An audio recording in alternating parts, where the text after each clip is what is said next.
Bonjour, faisons le point après 2 jours de régate aux Bermudes.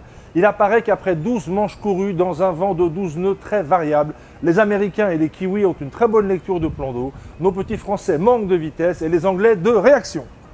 Commençons par GTF qui perd de plus de 2 minutes ces 2 régates de samedi car ils ont moins bien fait 4 choses que leurs adversaires, le départ, la lecture du vent, les virements et la vitesse.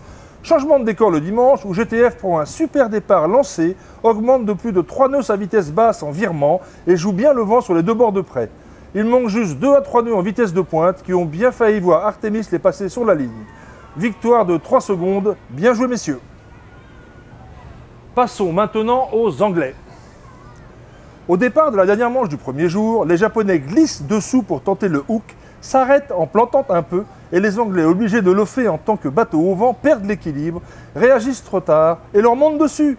Regardez, vu de l'arrière du bateau nippon, ça va vite et c'est dangereux. Regardez maintenant, vu de devant, c'est encore pire. Allez, encore une fois. Waouh, cela aurait vraiment pu mal se terminer.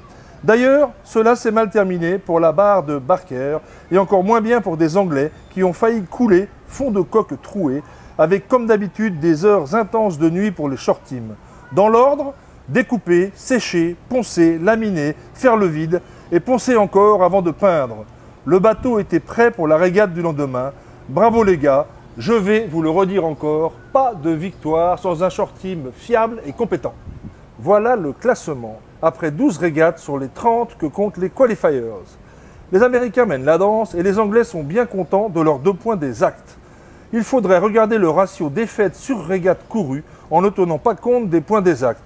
Voilà ce que ça donne alors. Nos petits Français ne sont pas si mal, avec une manche de moins courue que tout le monde. Petite conclusion en 4 points sur ces 2 jours de régate. Premièrement, les variations de vent en force en direction permettent un jeu très ouvert malgré des parcours tout petits. Deuxièmement, la perfide Albion ne va pas très bien sur l'eau avec un seul point marqué, comme les Français et comme les Japonais. Et troisièmement, si d'un côté, je payais très cher un opérateur télé pour qu'il diffuse mes publicités et que d'un autre côté, il ne diffuse même pas en direct la victoire de l'équipe que je finance sur la plus vieille épreuve sportive au monde dont il a l'exclusivité des droits, alors je me poserai des questions sur la moralité de cet opérateur et sur la qualité de notre démocratie. 4e point, et si d'aventure cet opérateur proposait dans la plus grande discrétion les régates en direct sur Dailymotion, alors que devrais-je penser moi en tant que payeur de décodeur? En fait, c'est très simple.